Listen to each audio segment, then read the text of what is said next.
आपको पता है कि आपको पैसे कितने जमा करने हैं, आपके चार्जेस में चार्जेस कितने लगेंगे, आपको सेव कैसे करना है और अनवांटेड एक्सपेंसेस को कैसे कम करना है। Welcome back to my channel, I hope you all are well. तो वीडियो का टाइटल देख के आपको पता चल ही गया होगा कि आज मैं बात करने वाली हूँ about how I purchase my first property in Australia before I turned 30 and I did it my self. Before I begin, I want to clarify that I'm not at all trying to show off or anything. This is just to convey a message that there is a possibility of doing so. And also for people who are immigrants in Australia, or for somebody like me who came here on a student visa like 6 years ago, it is kind of a dream and kind of a great deal, I would say, to buy their first property. It might be a very normal thing for a lot of other people, but anyways, it's a great deal for people like us, and I think there will be a lot of people who would want to take this path and want to buy their first property as well. So this video is exclusively just for you people. And in today's video, I'm going to talk everything about the whole process, as to how much deposit you need, what was the process, how did I get my loan approved, how much did I have to pay as a deposit, etc, etc, etc. So if you are interested, please watch this video until the end. If you'd like me to make more videos on financial management, money saving tips and productivity, please let me know in the comment section below and I'll make sure I'll work on them. Not wasting much time, let's get started. Buying your first home is the biggest purchase you will ever make in your life, and especially in Australia, buying your first property is a little difficult. उसके बाद दूसरी तीसरी लेनी थोड़ी easy हो जाती है. Now don't ask me why. उसके लिए मुझे completely special different video बनानी पड़ेगी. If you want me to make a video on that, let me know. I'll definitely make it. But back to the topic. Buying your first home can be a little bit overwhelming sometimes if you're doing it yourself. If you're a couple, it kind of gets easier because your application is strong. You have 2 earning members. But single applicants के लिए थोड़ा सा मुश्किल होता है क्योंकि borrowing capacity की थोड़ी प्रॉब्लम आ सकती है depending on a lot of things. I have put together few steps that will help you a little bit in this entire process.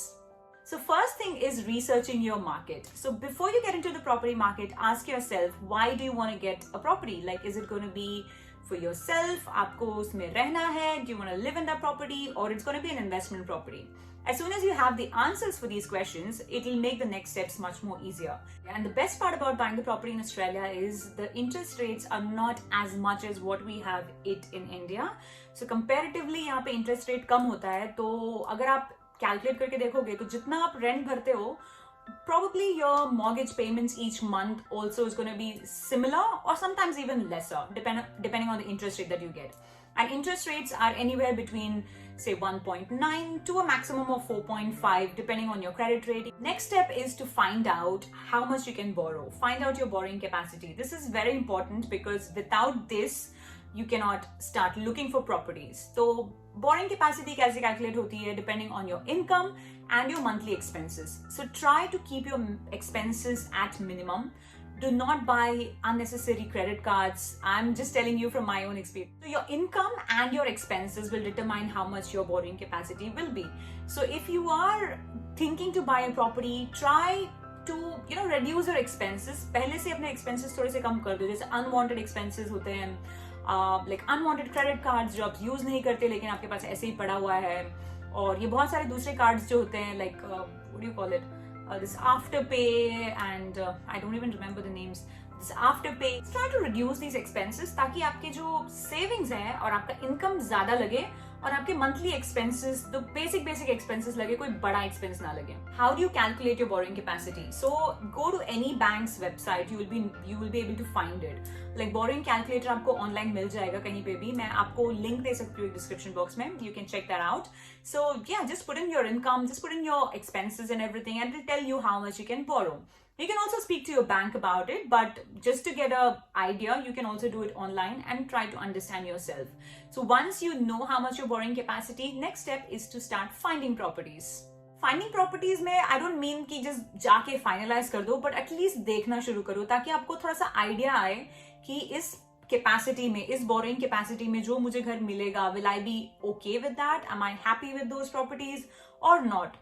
You don't have to finalize it right away, obviously, but it's good to get an idea of seeing the market, seeing the place, seeing the area, and making sure that you're okay with this. क्योंकि बहुत बार क्या होता है, आपको आपकी borrowing capacity पता है, you start inspecting houses, and sometimes you feel that, oh God, maybe I don't like this property much. If I put another 50,000 on top or 100,000 on top, probably I would get a better property. You know what I mean? करने की कोई जरूरत नहीं है, but at least आपको पता लगेगा कि उस budget की जो properties आती हैं, do they work for you or not? So start doing that side by side while you are also working on other things like getting your pre-approval done.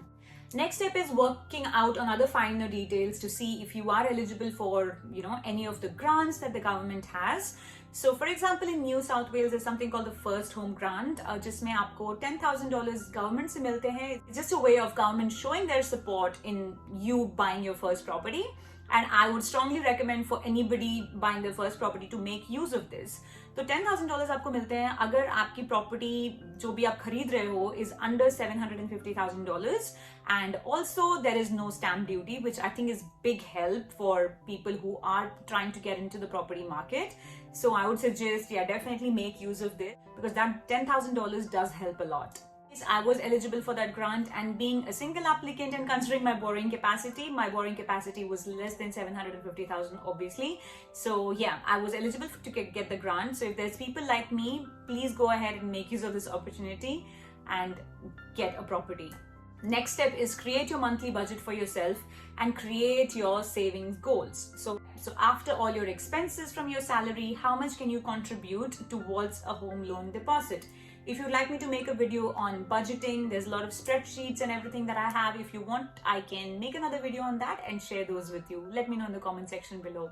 Now, the next big question is, how much money do I need to get started? So this depends. So 20% of your property value is required as your down payment. For example, if you're buying a property for $1 million, $200,000 आपको deposit करना पड़ेगा as an initial payment, and the rest can go off loan. But then depends on bank to bank. Sometimes you don't need 20%. Some banks will be able to accept just 5%. Some banks will accept 10%. In my case, I did 10%. And just so you know, anything under 20%, there is something called a lender's mortgage insurance that you have to pay, which is an insurance for the lender and not yourself. So this is just like a one-off payment we pay initially in the beginning to secure the lender कि अगर कुछ हो जाता है कि आप कल पे नहीं कर पाते हो, या circumstances where the lender is not able to take money from you. So this is kind of an insurance for them, and it is compulsory if you do not have the 20% deposit. There's a lot of offers on LMI payments as well, like ANZ, Combank or St. George banks. All these banks have offers as well. So keep an eye out on that. Sometimes आपको पूरा LMI नहीं भरना पड़ता, कुछ थोड़ा सा percentage भरना पड़ता है, या वैसे भी होता है. So just make sure you check that as well. In my case, I had 10% deposit. So for example, if your property is worth $500,000, 10% of that is going to be $50,000. And on top of it, आपका LMI लगेगा, some emergency funds just to pay your solicitor and other miscellaneous charges. तब तो आपको पता है कि आपको पैसे कितने जमा करने हैं, आपके charges, miscellaneous charges कितने लगेंगे, आपको save कैसे करना है, और unwanted expenses को कैसे कम करना है. Next step is कि समझो आपको प्रॉपर्टी, आप गए इंस्पेक्शन गए, आपको पसंद आ गया, what happens after this? So now you pay 0.25% deposit on the spot to the agent. तो आप प्रॉपर्टी वो फाइनल हो जाएगी आपकी, ताकि वो लोगों को और दिखाएंगे नहीं, मतलब फाइनल नहीं, पूरी फाइनल नहीं, but you're putting a hold on that property. So you can pay 0.25% of the property value to the agent, and then that's finalized.